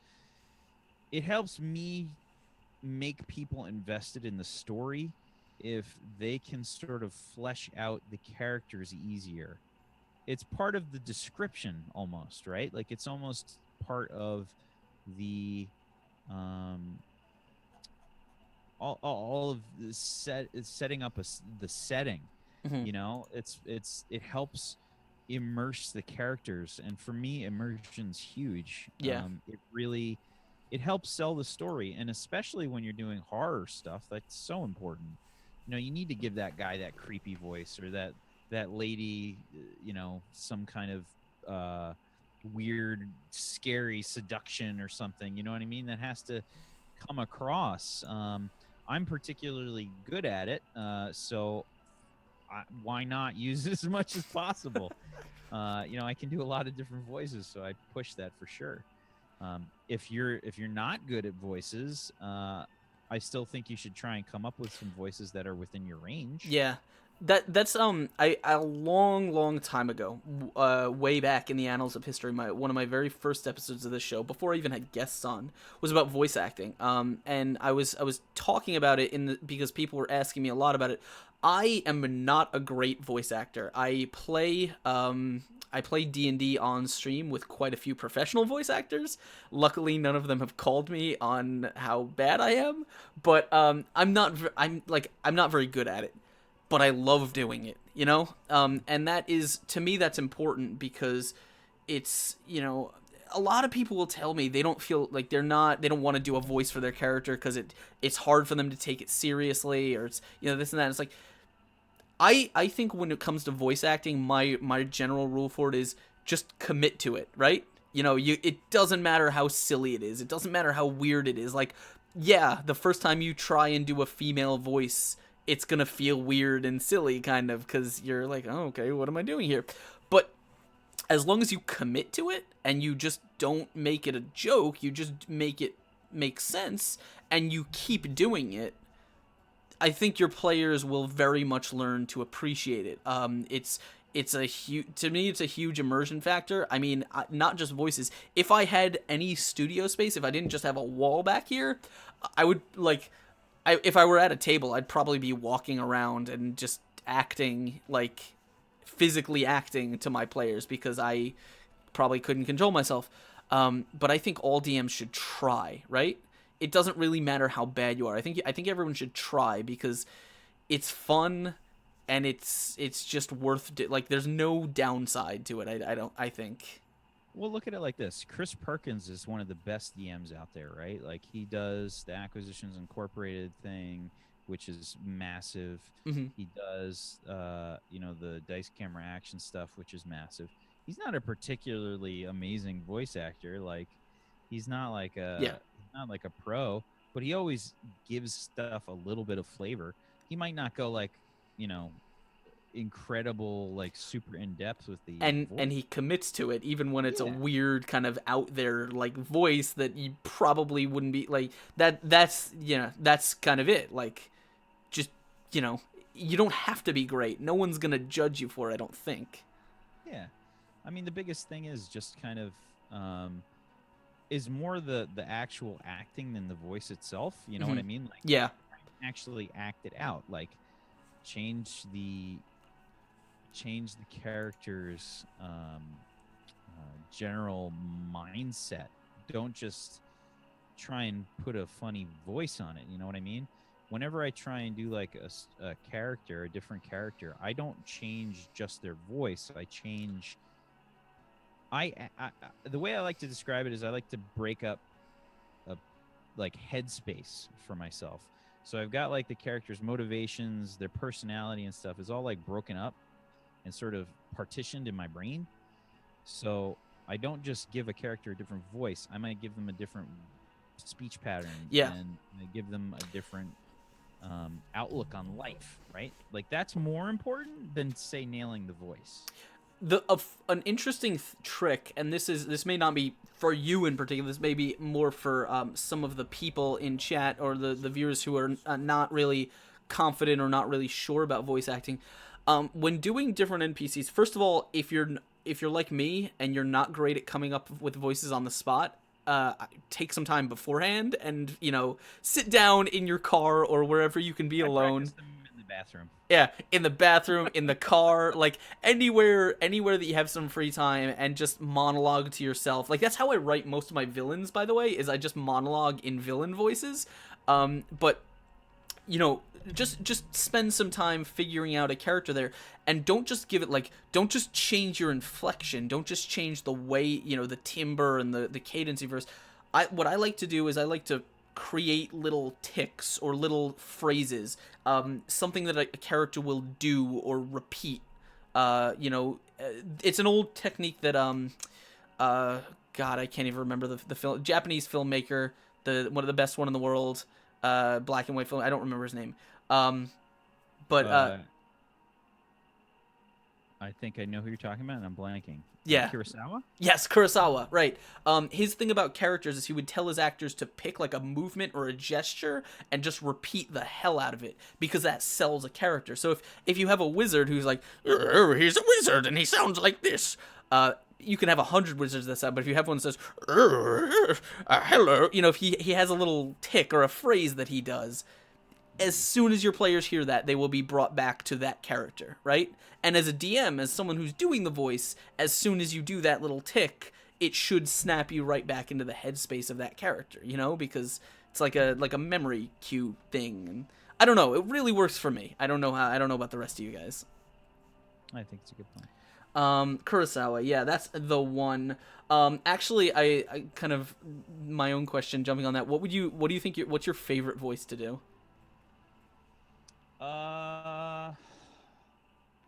I mean, I don't think I really have one. I have favorite characters that I've liked to do.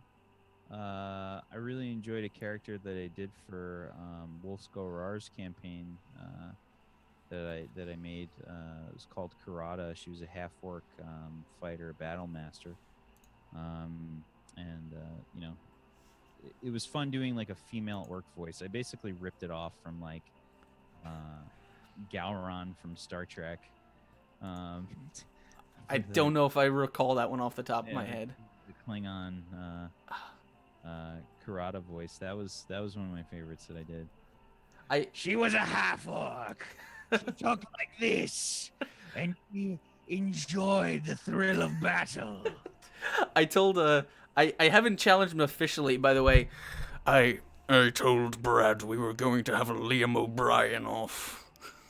Because O'Brien off? Yeah, because he was doing in his stream. He was doing a Liam O'Brien voice, and that's my favorite. The Illidan one is my favorite villain. So I told him we were gonna have a stream where we just did that. We just did different Liam O'Brien voices. Yeah. I missed it. Brian. What's up? I don't watch enough Critical Role to get him nailed down. See, that's the thing is I was digging, like, Illidan was my favorite character and voice long before Critical Role. Like I was repeating those those cinematic things back in like 2003, 2002. I missed this before, so I want to go back and get it. Firebringer Axel said most favorite and least favorite tabletop role-playing system. For me, I don't know if I have I guess the worst. I'll start with that one. I really hate the very complicated systems. The ones that have like a lot of weird dice to roll. I kind of hate the Warhammer ones, like a good amount. I like the Warhammer universe a lot, but I really hate complex role-playing game systems with like insane mechanics. I don't understand the point of it. I really don't. Yeah. They try to add depth by adding more complex mechanics, and I'm like, that's not how you add depth. I think you add frustration. The Warhammer ones were interesting in the sense like Dark Heresy and stuff like that were born just before the renaissance of rules light games, I think. Like, I don't know, maybe that's my take on the situation, but yeah, they were very. I never got into them because of how complex they were. Like the original Shadowrun, like Warhammer. I don't like the new Star Wars one. I heard a lot of people Edge of the Destiny, Edge of the Empire, or whatever. Yeah, Force and Destiny, those ones. I hate all those freaking dice, dude. I've watched several streams of like the Star Wars games. I still have no idea what those dice do.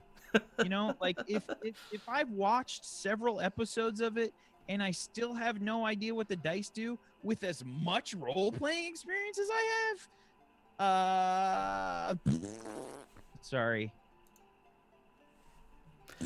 Yeah, I played one, like someone invited me to a marathon session of Warhammer Fantasy RP, and I didn't know how to play it going into it, and I didn't know how to play it 12 hours later. Yeah, I'm not a big fan of complicated mechanics at all. So I'd say I don't know if I have like a favorite. My first one that I played was was Pathfinder. Hmm. Now that's not my favorite. Yeah, It's definitely not my favorite, especially to DM. I do not like DMing Pathfinder. I'm There's a with you. lot of rules, and there's a lot of stuff to remember. It's kind of a pain in the butt. Um, Playing it was okay. I'd say Pathfinder sits like middle of the road for me, somewhere around there. My favorite stuff to DM, uh, I just did. We just started an Apocalypse World show, and I really like that so far. I really love Fifth Edition. I really do. And I mean, I started with Pathfinder, which is basically 3.5. Um, you know, it's with some changes, but I mean, I played a good amount of Pathfinder to start, so it wasn't like Yeah. Fifth Edition was my first one. Um, but I really like Fifth Edition a lot. I guess Fifth Edition's up there. And I'm also doing NEW, which is the What's Old is New RPG. It's pretty great. Yeah, Um, I don't know anything about that one. it's very it lends itself very much to sandbox. Hmm. If you want to make a sandbox sci-fi space game, I like it a lot. It's also very vast. It's very it can get a little overwhelming in its vastness. What It's do you mean? one What of do you those mean when you say vast? I mean, okay, like some people get turned off by like big open sandbox games that just give you a million quests, like The Witcher 3 or something. Okay. There's people that get turned off by that kind of thing, right? I feel like it's sort of aligns itself with that kind of a setup. You know what I mean? Like big, Okay. big and open, and some people might not like that. If I had like I feel like it lends itself to more of a sandbox setup because it has everything. You know, it's got like it slams together like a whole bunch of different sci-fi and space opera, space fantasy stuff all into like one game, Hmm. which gives you tons and tons of different potential things you can do. But some people just might not like that. You know, it might be too much. It might be just too much. Yeah. I think I'm probably in the same boat with you as Pathfinder goes because that wasn't my first system. It like I started playing. I think my first system was probably one game of D20 Modern, which I don't remember anything about other than how horrible it was. And then I was playing 3.5 for a little while. But when I settled into DMing, first it was fourth edition, and there's still a lot about fourth edition that I really respect. That I wish kind of I wish it didn't go the way it did. But then I started doing Pathfinder, and I don't hate Pathfinder in the same way other people do. I really enjoy the character customization stuff about Pathfinder, like the just even if most of it doesn't work, isn't rules viable. I love the amount of options there are because I'm just into that. But yeah, like here's the thing about Pathfinder. I don't even remember all the rules. Like in the middle, I play. That's my home game is a Pathfinder campaign, and I usually just ask my players because I these days I DM fifth edition and other systems and stuff. So my Pathfinder knowledge is slowly diminishing. So I have to ask them all the time, like, okay, grapple, who's rolling what, that kind of thing, and they'll tell me, like they know, and they don't really get on my case for not remembering all the rules. They are happy to tell me like what does what and this and that. But yeah, fifth edition is nice. I would. I don't know if I have a favorite system right now. Like, fifth edition is serviceable. I guess that's the way I view it. I don't think it does anything like mold breaking in the sense that makes me love it, but it does what it does well enough that like I'm probably not gonna change. See, like I think for me, I don't think that something necessarily has to break a mold. I think if they just take that mold and they polish it really well and they Hmm. perfect the mold, like I'm fine. It's sort of like the Blizzard entertainment way of doing things. You know what I mean? Yeah, Like for video games, like just they sort polish of that take one a idea. yeah, they take a concept that's already been made, and then they just like okay, what is it missing? Okay, let's just keep adding the stuff that it's missing. Take out the bad stuff, simplify it, dumb it down, but keep all the great stuff, um, then I'm fine with it. I don't necessarily need to have like a groundbreaking kind of thing. I just want something that's really good and fun. Yeah. I guess my only issue with 5th edition is right now, if you take into account the DM's Guild, I see it as sort of an early Pathfinder in the sense that, like, if it keeps going the way it's going to go, it's just going to, like, they're just going to keep adding Bloated. content bloat onto it, right? Not in the Yeah. form of, like, of new items and spells and stuff like Pathfinder does with every single book, but just with, they're going to keep adding character options and stuff like that. I hate the Unearthed Arcana. I hate it. Yeah. I really do. I'm like, this, and I know it's like, this is their job, right? Like, Yeah. it's their job to make new content. It's their job to sell it. But I love the player's handbook as is. Mhm. Like, I'm good with Yeah, it. it's stripped down enough to be interesting, I think, Yeah. and even, I mean, that's the thing, is I love Pathfinder's character customization. I love that you can make a million different combinations of characters. Most of them will be horrible at doing what they do, but but narratively it's a really interesting thing to me. 5th edition is decidedly not that, and like the fact that almost pretty much every bard in 5th edition is exactly the same, and that doesn't really matter because it's, you're using a different token, which means it's a different bard, is an interesting, I guess, change up to the RPG scene. It's a very old school take, I think. Yeah, I'm very much in keeping the whole spirit of 5th edition. I mean, when they came out with it, was to be vague and to be very invested in helping people set up their backgrounds. And Yeah.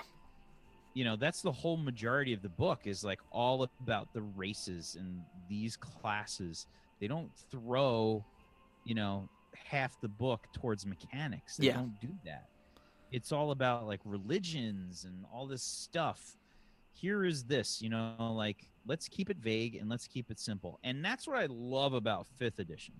And every time they add the Unearthed Arcana stuff, I'm just like, ugh, like, why? Like, there's certain things that can be lacking. Like you said, the bard is probably a little bit one-dimensional.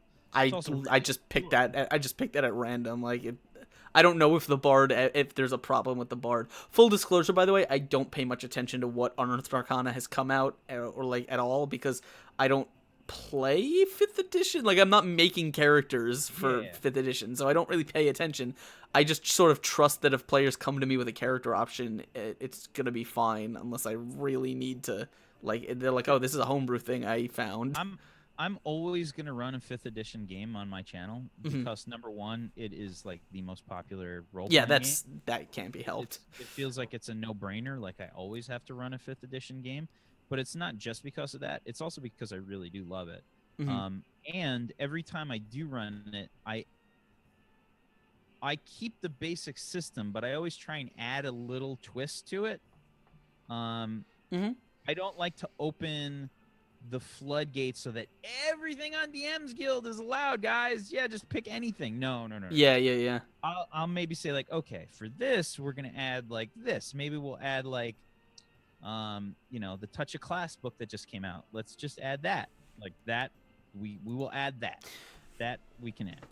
But I'm not going and just saying everything is allowed. Like, see, that's the thing, is I don't even go that, like, if players ask if they can be like this DM's Guild or homebrew class in my 5th edition campaign, I'll be like, all right, give me 2 minutes to look at this, right? Like, and I'll get back to you.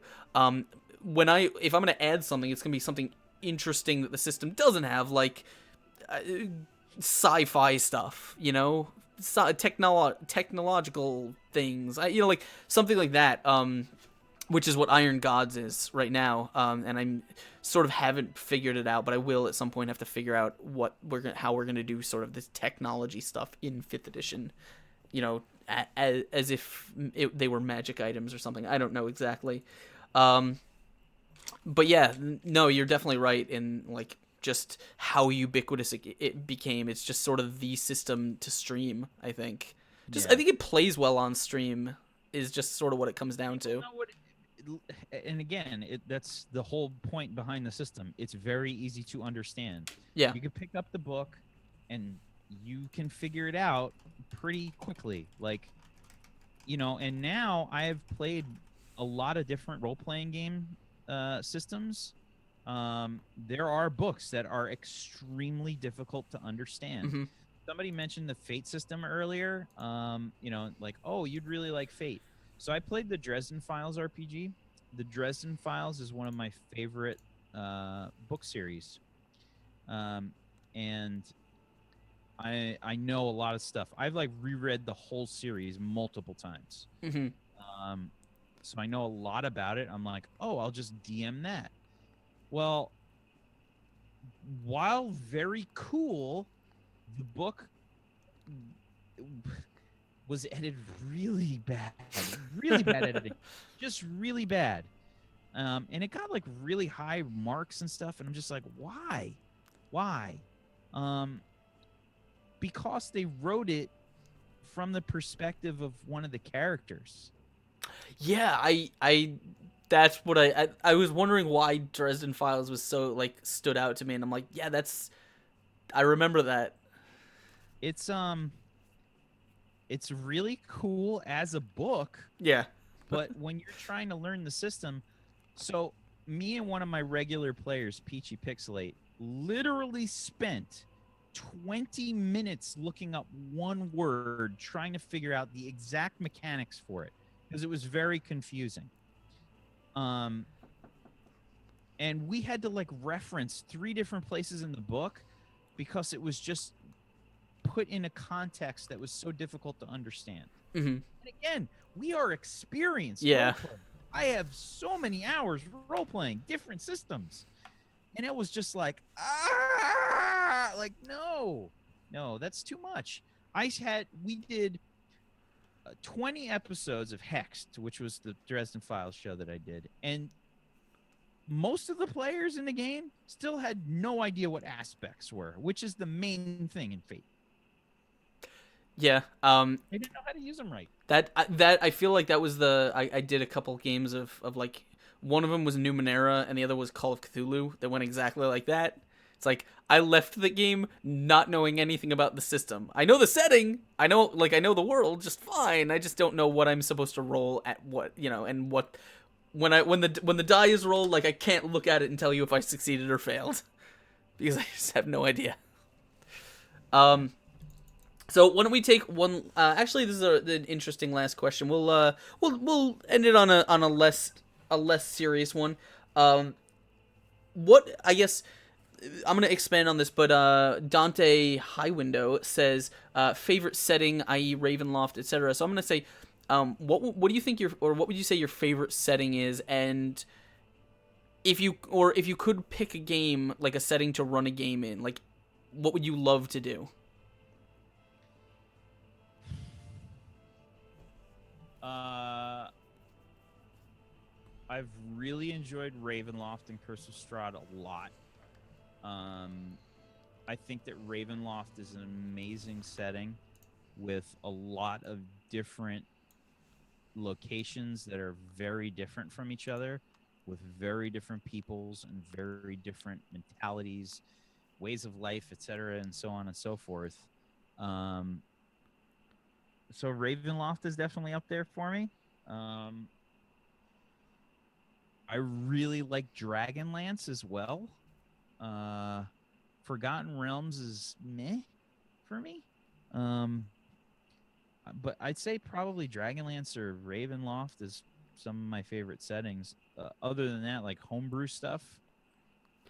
I mean, Do you have that's any? Do you have anything like if that you might want to homebrew that you haven't yet? Like something science fiction, something I don't know, noir. I would. So that's an interesting question. So uh, I will periodically like go on to like drive through RPG and buy like some weirdo systems just to see if I like them. Because I am very open to new systems, and I think that's a super important thing to do as a DM is to play different systems Mm-hmm. and pick certain things that you like about the other systems, and maybe introduce like some uh, like interesting aspects. Like, see if you could find a way to integrate them into the Yeah. game. Like one thing that Apocalypse World does really friggin' well is the episode 0, like the setup, Hmm. the group collaboration process, and Fate does this as well, which is the thing that I really like about Fate, is that you do this group collaboration and everyone gets very invested in the setting, and it's like, oh, that thing, I made that thing, Yeah. like we're going there, like, oh, cool, like they do get that hype, so that's really cool. But yeah, as far as the settings go for homebrew, like I really like what I did for natural ones. I made a Sky Island archipelago, That's been something I've always wanted to do. Like an airship and in Sky Islands. Yeah. that's been really really fun. And every place there is very different. And I'm improving a lot of stuff as it goes, but I have like a general idea of how the things kind of all fit together and work. So I really like that. That's probably my favorite like homebrew one that I've done. That's awesome, man. Yeah, the Sky, I like. I don't know if I'd consider doing it as a D&D campaign. I wrote a comic a very long time ago that was based in a setting like that. Though at the time it was probably ripped off an RPG that I had played, so I don't know if it was really all that original. Um, I've been really meaning to do an interesting take on pirates at some point. I don't know why. I never wanted to, but I just sort of got the urge You to got do the some. itch. Yeah. But I've also been ever since I started, I kind of became friends with him. I've been really interested in the setting for John Harper's Blades in the Dark, which is really like noir and urban, and it makes me want to do a lot of things in that kind of in that vein. I don't know, like just I just like the noir aesthetic, so I in my head like pasting that on top of anything should just make it cooler. Um, I don't maybe not, but like I don't know, noir pirates. That's an interesting take, right? Yeah, that's a weird take for sure. I mean, I feel like some of the Warhammer stuff kind of has that sort of dark. Yeah, I love 40K. I'm Yeah, such a nerd with that. People don't. I have a tattoo. It's bad. I got that when I was younger though. But I used to one of my before I played role playing games. I played tabletop Warhammer. Um, I love the Warhammer setting. I just don't like their yeah, system. yeah. No, I love it. I think the reason I've never done it is because in a 40K setting, I'd probably be like that snob who's correcting everyone about the. No, that's not how that works. Like, no, Yeah. it's really. But yeah.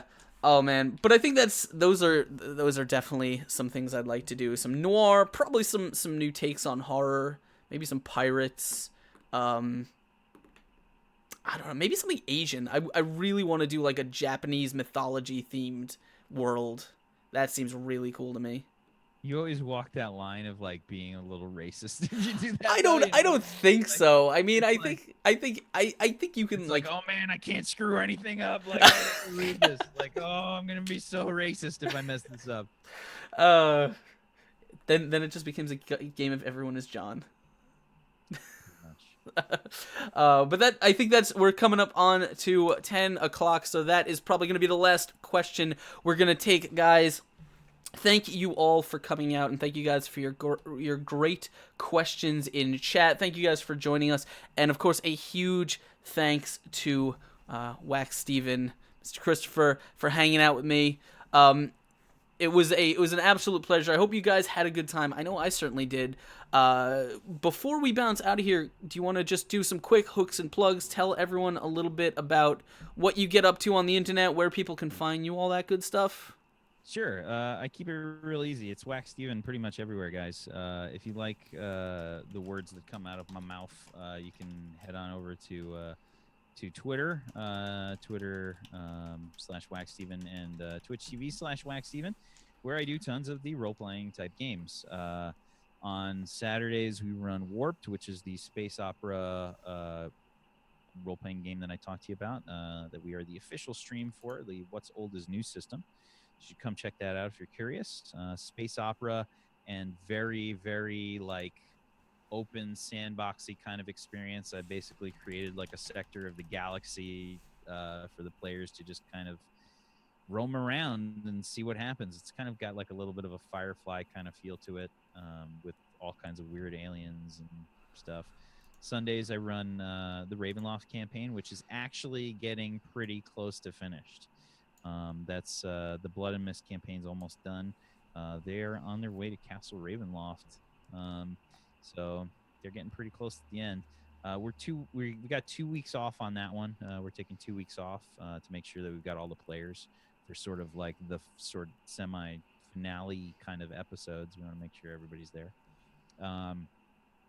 Every other Tuesday, I play Natural Ones with the Would You Kindly TV crew. If you follow me on Twitter, then you can figure out where the friggin' next game is going to be, because they switch it up every week. They rotate the hosts.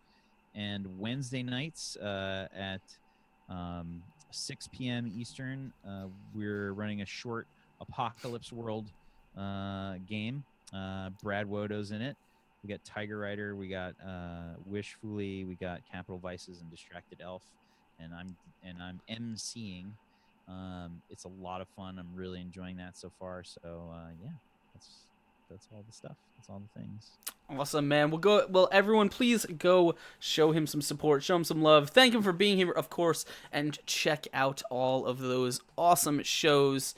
As always, my name is Astrid. I am your host here on the Exploding Dice channel, and if you're just joining us, if this is your first time here, well, have I got a story for you, because if you're looking for an awesome place to check out some really, really cool role-playing content, we have 3 role-play shows that go on right now. We have Iron Gods on Wednesday, which is a sci-fi wasteland, fantasy wasteland setting kind of thing. A lot of fun, great cast. That is Wednesdays at 8 p.m. Eastern. Then you can drop by Saturday for Writhing Moon, our open legend horror campaign with a fantastic cast who kills it every week, and also things try and kill them. That is set in the homebrew setting of Palemore, and it's using the Open Legend RPG system. Also, then Sundays we have Jade Regent, which is our 5th edition D&D adventure caravan game. That is actually taking a little bit of a couple weeks off because we've had some player issues. I was actually with family in the hospital this past week, so we had no episode. You guys will see announcements of that on Twitter. Then Monday, of course, I do creative streaming. We do some drawing and some map making and all that goodness. And then Tuesday, it's here for Fuzzy Dice, where I hang out with all kinds of content creators and nerd celebrities and, you know, the thing. We hang out and talk about D&D stuff. So if you haven't already hit that follow button, you definitely should. If you guys are just joining us, by the way, Dice Thulu has the giveaway link for you. That's our April giveaway, where you can win Yawning Portal, Wormwood Gaming, and a whole bunch of other stuff. The link is in chat. That is going to do it for us. We are going to, always, the one thing I forget to do, and I'm going to do it now, is I am going to find someone who's streaming, and we're going to go send the love on to them. So let me hit the Dungeons and Dragons thing, and I totally forgot to do it. But if you guys enjoyed the show, please consider following me on social media. It's just at Askren. You can find me right there, and then you can keep up with everything to do with all of the Exploding Dice shows. I think we're probably going to head over to Geeks for Good. They're raising some money for charity. They're friends of mine, so we're going to go head over to them. You guys, I'm going to drop their name in chat, ! Raid, and of course I want you guys to show the love. Make sure you type Exploding Dice Raid in the chat. Let them know where you're coming from. So I'm typing it now, ! Raid. There you go. That's going to do it for us, guys. We'll see you next time. Thank you to Walk Steven for hanging out. Thank you to all of you guys. Thank you to the hosts and the raiders. We will see you again, we'll see you tomorrow for Iron Gods. But as always, don't let Dice Thulu get his tentacles on you, because he gets very handsy when he does. We'll see you next time, guys. Take care.